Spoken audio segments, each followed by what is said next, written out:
East Moriches Elementary School Principal Edward Schneier testified that there were so many concerns about Thomas and Anthony Valva that staff decided to flood the CPS hotline with calls. He said that when the boys, both on the autism spectrum, started in his district, they were happy and healthy, but things went downhill to a point where he said the boys were always hungry, lost weight, and came to school with injuries. The principal's testimony comes during the trial of Angela Pollina, who's charged with murder in the death of 8-year-old Thomas Valva.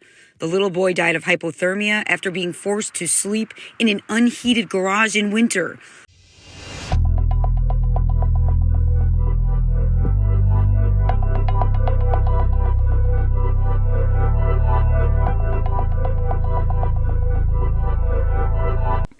Hey guys, welcome back to True Crime with Shannon, where I cover missing persons, unsolved cases, crime news, and more.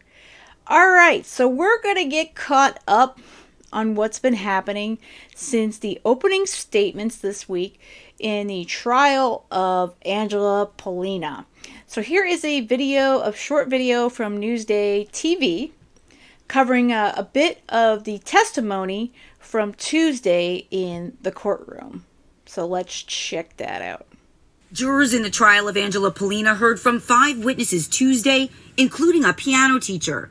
Tina Licari gave lessons to one of Angela Pollina's daughters at the defendant's Center Moriches home. She described vicious outbursts she heard coming from Pollina. Describing Pollina's alleged outbursts, Licari said she would hear almost 0 to 100 explosion. Pollina is charged in the death of 8-year-old Thomas Valva, who died of hypothermia after being forced to sleep in an unheated garage with his brother. Both boys on the autism spectrum. Pollina's ex-fiancé, former NYPD officer Michael Valva, was convicted of murder last year in Thomas's death. Pollina's attorney, Matthew Toohey, didn't cross-examine any of the prosecution's witnesses Tuesday. For me, some of the witnesses didn't need to be cross-examined because I'm not really arguing about, it's not really facts I'm arguing, right? So it doesn't really go to my whole defense. You know, I keep saying I don't want to get stuck in the mud. Toohey has said his focus is on the day of Thomas's death. I'm going to stick to my defense, which is she didn't commit the act. She had no part of the murder. So you don't it was all Michael Valva. Jurors also heard from Suffolk Police Detective Michael Ronca, who guided them through the layout of the house as videos and photos were shown. Ronca read aloud from paper recovered from the garbage, written in a child's handwriting. The words, "I will not pee my pants, I will listen to Mom," written over and over. Meantime, 2 jurors have been dismissed due to illness, leading the judge to point out the importance of alternates. 2 of them now jurors on the case. The trial resumes Thursday. Cecilia Dowd for Newsday TV. Wow. All right, well, that's new. We didn't hear that during Michael's trial. So let me actually pull up the full article here. Angela Pollina, the Center Moriches woman accused in the murder of 8-year-old Thomas Valva, screamed and cursed at Thomas during vicious outbursts in the year leading up to the boy's hypothermia death. A piano teacher testified at Pollina's Riverhead trial on Tuesday. Tina Licari testified that she gave weekly lessons to one of Pollina's daughters on an electric keyboard in the basement from about January 2019 to January 2020 and heard Pollina interacting with Thomas. "I would hear almost like 0 to 100 explosions," said Licari, describing Pollina's outburst. "She'd be screaming."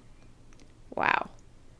In one instance, Licari said it appeared that Pollina and Thomas's father, ex-NYPD officer Michael Valva, were mocking Thomas's autism when she shouted questions at Thomas and he apparently didn't answer.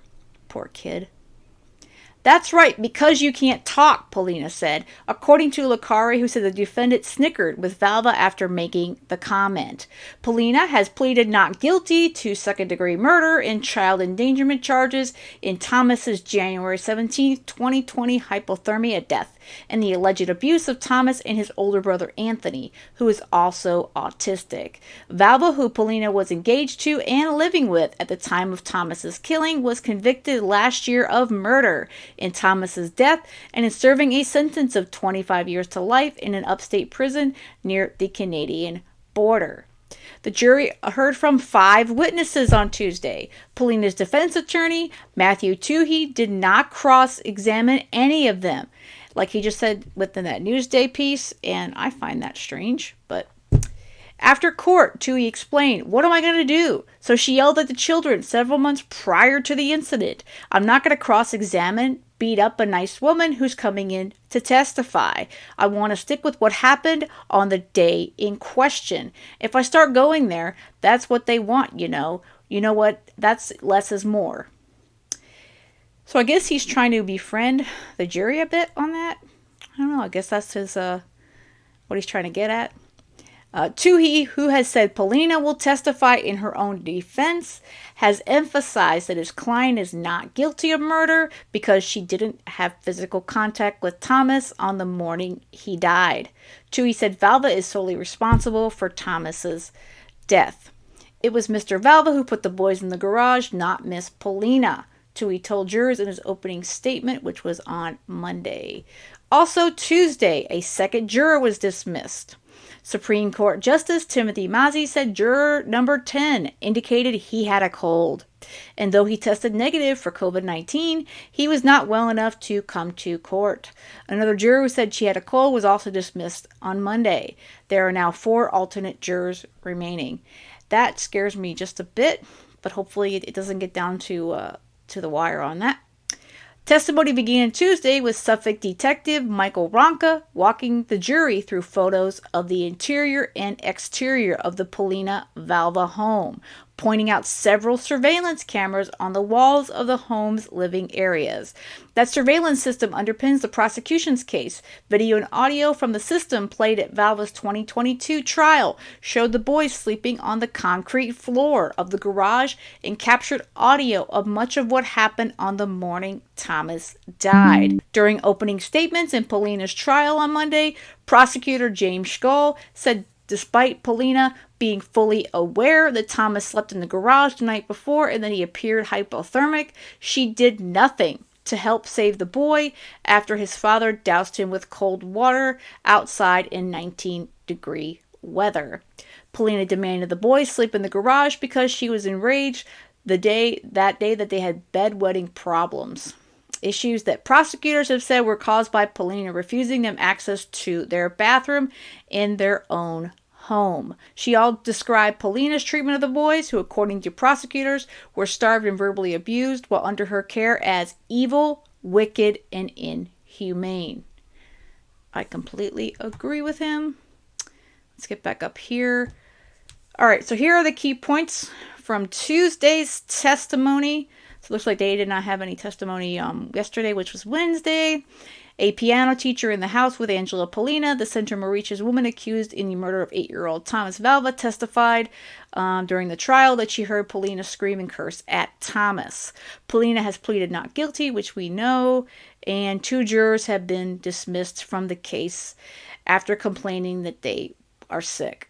So that is getting us up to Tuesday. It's testimonies. This is today's testimony.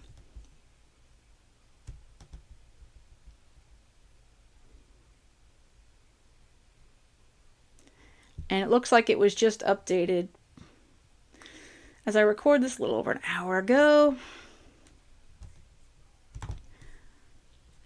Angela Pollina, on trial for murder in the hypothermic death of 8-year-old Thomas Valva, demanded that his brother Anthony Valva remove a sweatshirt the boy's teacher let him wear in class during a time when prosecutors allege Pollina forced the boys to sleep in a freezing garage at their home, the school principal testified Thursday. There used to be cold, Pollina said in the hallway of East Mauritius Elementary School in the fall of 2019, according to Principal Edward Shiner, testifying at Pollina's trial in Riverhead. Pollina, 45, has pleaded not guilty to second-degree murder and child endangerment charges in Thomas's January 17, 2020 death and the alleged abuse of Thomas and his older brother Anthony. Valva, Pollina's fiance, who lived with her in the Central Mauritius home at the time of Thomas's killing, was convicted last year of murder in Thomas's death and is serving a sentence of 25 years to life in an upstate prison near the Canadian border. Yeah, he's having a great time up there. Prosecutors have said the pair was acting in concert, and though their lack of care, forcing the boys to sleep in an unheated garage in sub-freezing temperatures, showed a depraved indifference to whether Thomas lived or died. But Pollina's attorney, Matthew Toohey, has argued it was Valva who killed his son by hosing him off with cold water from an outside spigot and then placing him in a warm bath, actions that Pollina did not take. The principal also testified that both Thomas and Anthony, who were both diagnosed with autism, began attending the school in fall 2017 and were happy students who fit right in. But by the spring of that school year, they began losing weight. Anthony lost about 20 pounds, and Thomas lost 2 pounds. And Pollina and Michael Valva, the boy's father, and Pollina, then fiance, told school officials that the boys had lost control of their bowels and were wearing pull-ups. Can you imagine? I don't know. You guys have all seen the pictures of all three of the Valva boys. They are small kids. That's just sick. Obviously, the school knew something was wrong. This was very surprising for us, said Schneier, who said the boys had always used the bathroom at school without incident. Lead prosecutor Carrie Ann Kelly also showed the jury photographs that Schneider took of Thomas in November 2019 with what Schneider described as a deep laceration above his right eye and another laceration on his left cheek. Honestly, I think they looked worse in person, Schneider said when Kelly asked if they were a fair and accurate depiction of how the injuries appeared when he photographed Thomas.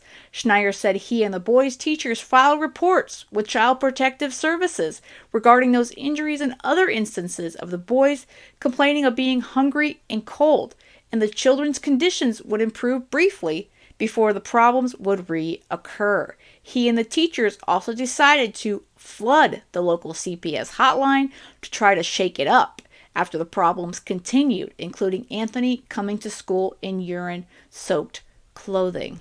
Yeah, those poor kiddos.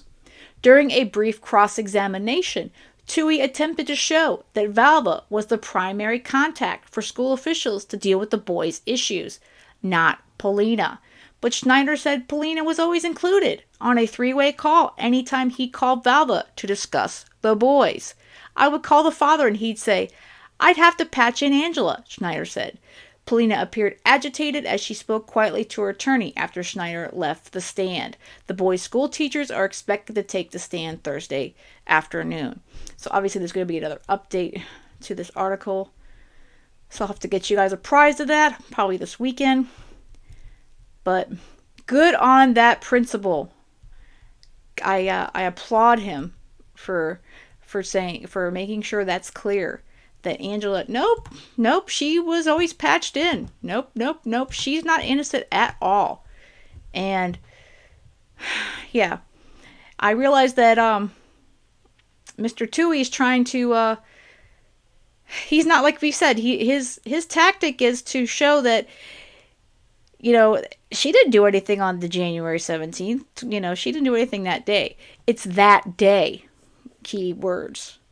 But I disagree with that also, because she's just as much to blame as Michael, and she knows it. And I still am hoping and praying that she gets the same sentence as her ex-fiance, Michael Valva. She deserves to live the rest of her years, if not the majority of her rest of her years, behind bars. And that's even a much better life than she gave little Thomas and his brother when they were living in that home in Central Mauritius. I mean, really, if you want to say, if you want to give her the same treatment that she did those boys, let her sleep on a cold concrete floor, 19-degree temperatures, no pillows, no blankets, no mattresses, nothing. And also, don't let her go to the bathroom like a proper person. Don't feed her. None of that stuff.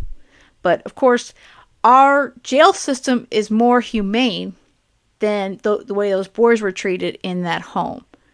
Sick. It truly, truly is. All right, guys. So again, that's pretty much where we are. I'm going to have to get the update for the late portion of the testimony. I'll probably get that out along with Fridays on Saturday. And then we'll continue. I'll probably do about 3 updates a week on this, on the testimonies. And we'll see how that goes and see, unless something huge pops. But all right, guys. I appreciate you again checking out the channel. Please be sure to hit the like button. It helps the video get some more traction here on YouTube. And we need to make sure that we keep little Tommy's name out there. A lot of folks don't know this case. It's so centralized in on Long Island, New York, in the Riverhead area. And also, if you haven't hit that subscribe button yet, the notification bell, I would love it if you would. That way it makes sure to notify you anytime I post a new video.